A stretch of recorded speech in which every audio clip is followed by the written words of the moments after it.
é como a fruta. Tem várias não é isso. Tem várias frutas juntas e juntas elas conseguem sobreviver, sozinhas elas morrem.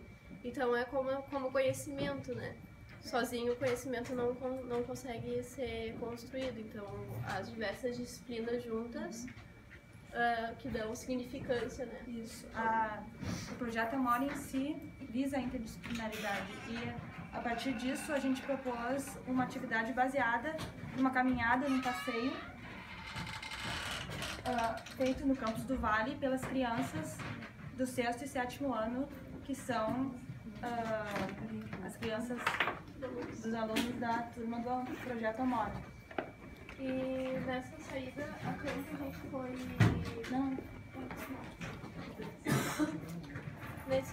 Nessa saída a campo a gente foi separadas. Isso. A gente era um grupo de quatro pibidianos. E a gente foi separadas em grupos que tinham cerca de 4 ou 5 alunos e um outro professor responsável. Isso. E nessa saída a gente às vezes ficava com o professor de biologia, professor de matemática, então geografia, e para analisar ao redor do colégio, né? Que é o primeiro contato. Que é o primeiro contato com as crianças. E o que é interessante é eles observavam, por exemplo, os lixos que tinha ao redor do colégio, as texturas que possuía. Então tinha várias atividades interessantes que eles tinham que anotar numa planilha. Sim, várias coletas de materiais orgânicos para atividades posteriores e a partir dali eles foram saindo outras questões que envolveram em aula e a nossa proposta também envolveu isso, que nós já vamos explicar. Então, 6º e 7º ano, a gente já conhecia alguma das crianças. Eu não, porque eu entrei esse ano na... Foi o início desse ano letivo, 2015. Isso. E visou para... a gente queria que os alunos se lembrassem da atividade da saída a campo, né? Então a gente fez uma atividade para eles se lembrarem do que eles tinham visto e experimentarem os materiais que tinha à disposição nessa saída. Primeiramente era com o imaginário das memórias do passeio, mas no momento que a gente foi interagindo com eles e fazendo proposta, as coisas se delinearam de outra forma. A gente saiu um pouquinho dela e produzimos a partir do imaginário pessoal deles, do universo deles, tipo desenhos animados, interesses de livros, filmes. Nossa, não dá pra enxergar aqui. E tivemos a ajuda da nossa supervisora, Aline Becker, para orientar as crianças. Também. A gente teve um pouquinho de dificuldade no início, porque a primeira proposta era pegar os alunos e os alunos catassem esses próprios materiais pra gente criar tinta com terra e cola, com farinha, essas coisas. A gente queria fazer que eles juntassem os materiais para depois botar no craft. Mas na verdade nós acabamos mas nós acabamos fazendo isso por causa que ia dar muita bagunça e outros problemas. No final as pibidianas, nós todas fizemos toda uma pesquisa e coleta dos materiais orgânicos de toda a escola. Que tinha na escola, né? Porque como folha. Tem bastante área verde, arborizada, musgos, vários tipos de terra, carvão, alguns materiais como cola a gente fez em casa. Com farinha. Compramos também carvão, apesar de que tinha carvão lá. E foi tudo uma junção para eles produzirem em cima de um papel craft de 4 metros de largura, então todos poderiam juntos, né, fazer a proposta, não é separado em cada sua folhinha em sua classe. E lembrando que esse 6º e 7º ano tinha alunos que não eram ainda do colégio, assim como eu, que não conhecia ainda os outros alunos, então essa proposta foi para eles também se interagirem, tanto a gente se interagir com eles quanto eles se interagirem entre si. Foi um início para todos, eu acho. Exatamente.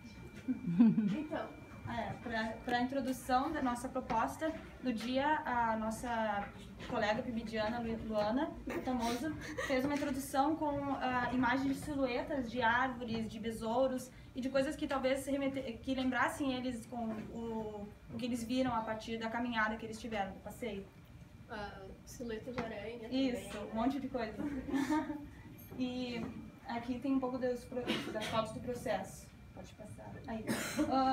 no momento da produção, muitos acabaram, como nós éramos novas, eles também estavam um pouco testando a gente, nós vendo até a que ponto a gente sentia abertura ou não para conversar com eles. E eu percebi na minha relação pessoal que eu consegui mais abertura abordando dos envolvimentos deles, o conhecimento de filmes, desenhos animados, comecei a desenhar. E como eu conheço também, eu comecei a desenhar alguns personagens de desenhos do Cartoon Network, como Hora de Aventura, e eles surgiu uma conversa muito boa entre nós, até ali, né? Mas foi tranquilo. Já eu fui nos alunos que estavam fazendo a árvore simbólica, né? Aquela 2 tracinhos e um repolho. Mas e eu e a Aline, a gente falava, o que é isso? Isso é um algodão doce ou é por acaso uma nuvem com pés? Então a gente queria que eles construíssem com o material. Então teve muitos que falaram, não, Sora, deixa eu que no final eu vou te mostrar que vai parecer uma árvore de verdade. Daí eles colocaram musgos na parte das folhagens e na parte da casca fazia assim com carvão pra parecer aquela textura da árvore, porque isso eles já tinham analisado na saída de campo. Sim. Então tem várias coisas, daí, Sora, tinha aquela aranha, daí, então desenha aranha, né? Não era bem isso, mas pode fazer, não tem problema. Então teve várias outras coisas, assim, bem interessantes que a gente queria que eles observassem e lembrassem do que eles observaram, mas eles fizeram um trabalho de memória utilizando outras coisas do universo deles. Porque né? como eles saíram em conjunto, mais coisas além do universo do externo que eles passaram. Eles tiveram conversas entre eles, brincaram. Na caminhada eles tiveram muito contato entre eles, coisas que eles ainda não tinham, eles não conheciam outros colegas. E então ali surgiu também outros assuntos na produção deles. Por mais que no dia que a gente apresentou o primeiro teve muita chuva e no dia anterior a gente teve que arcar com as consequências dos ventos também. Então, teve que botar muito peso de papel. A gente não fez dentro de sala de aula, como dá pra ver, a gente fez no pátio do colégio. Então teve essa questão de ameaça de chuva e vento. Mas o interessante depois é que a gente fizemos todo mundo carregar o craft que fez em grupo, carregar em grupo pra dentro do colégio e expor. Obviamente são materiais orgânicos e não duraram muito tempo, mas essa era a proposta, não durar muito tempo. E no final a proposta surgiu mais pra a gente aprender erros, acertos, repensar a nossa forma didática, por mais que foi apenas 2 aulas de iniciação com eles. Mas foi, para nós, muito gratificante. Então, acho que é mais ou menos isso, não tem muito o que explicar, mas foi uma atividade que foi muito enriquecedora para todas nós do PIBID de Artes. E o interessante foi que cada uma de nós tivemos uma impressão diferente, porque a gente se focou mais em certas coisas. Então, quando a gente olha os relatos das nossas colegas, a gente percebe, nossa, mas a Luana pensou em outra coisa que eu não tinha pensado. A Clarissa falou isso aqui, eu nem tinha visto. A Gabi ela faz um texto enorme, falou um monte de outras coisas, enquanto eu falei outras coisas diferentes. Então foi interessante até depois da própria produção, analisar os próprios colegas para ver como é que é o ponto de vista deles. Então foi eu que estava entrando, né? Foi uma maneira também de conhecer minhas próprias colegas que já estavam lá há tempos na aplicação. Então é isso o nosso trabalho.